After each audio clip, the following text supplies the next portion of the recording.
राजनंदिनी का सच आखिरकार सामने आ ही गया था। वह सच जो सालों से अनकहा था, जो हर रिश्ते के बीच दीवार बनकर खड़ा था। वह सच कि राजनंदिनी अब इस दुनिया में नहीं है। जैसे ही यह कड़वा सच अन्नू के दिल तक पहुंचा, उसके अंदर कुछ टूट गया और साथ ही कुछ नया भी जन्म लिया। डर, शक और दूरी, जिन भावनाओं ने अब तक उसे आर्यवर्धन से दूर रखा था, एक ही पल में जैसे कहीं खो गई। उनकी जगह आई एक हल्की सी राहत, एक गहरी सांस, और यह महसूस करना कि शायद उसने अब तक आर्य के साथ नाइंसाफी की थी। उसी पल अन्नू के दिल में यह एहसास हुआ कि जितना उसने आर्यवर्धन को गलत समझा, उतना ही वह खुद अपने आप से दूर होती चली गई। अब पहली बार अन्नू ने अपने दिल की आवाज सुनी। उसने तय किया कि इस बार वह भागेगी नहीं, छुपेगी नहीं, बल्कि अपने एहसास को स्वीकार करेगी। अगले दिन जब वह आर्यवर्धन के सामने पहुंची, तो उसके हाथों में एक नहीं, बल्कि गुलाबों का पूरा बुके था।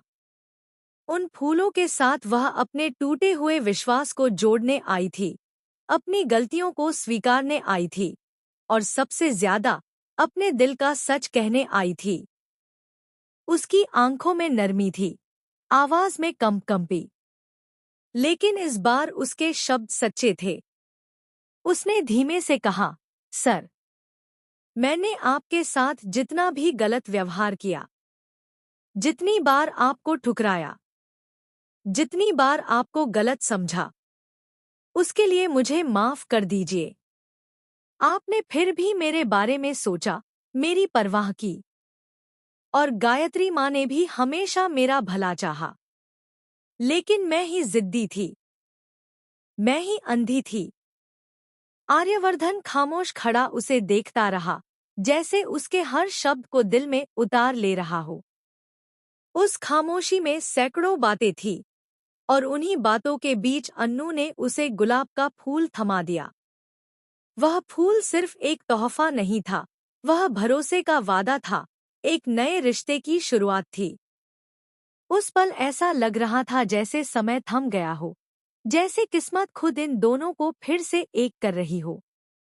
यह इशारा था कि चाहे कितने भी तूफान क्यों न आएं, चाहे कितनी भी गलतफहमियां क्यों न खड़ी हों, इनका रिश्ता इतना मजबूत है कि कोई भी ताकत इसे तोड़ नहीं सकती, यहाँ तक कि किस्मत भी नहीं। धीरे धीरे दोनों के बीच की खामोशी पिघलने लगी। जहाँ कभी दूरी थी, अब वहाँ अपनापन था।